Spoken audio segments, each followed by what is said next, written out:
Hi guys! Okay, to make this super cute pom-pom frame, all you need are a few things. A frame, some pom-poms, pick out whatever colors you want, and of course a hot glue gun. So all you're gonna do is put on a dab of hot glue on each pom-pom and literally just go around gluing the pom-poms.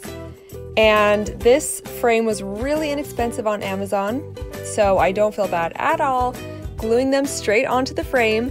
I'm just gonna speed this up a little bit. This is the color combo we decided to use because it matches my daughter's room. And it really is that simple to just go around. When you're done, let the glue dry, pull off any strings, and that's it. It's so simple, it's so fun, and it makes for the perfect pop of color on her wall. So try it out, let me know how it goes. If you guys like this video, please give it a thumbs up and subscribe for more fun videos. Thanks so much for watching.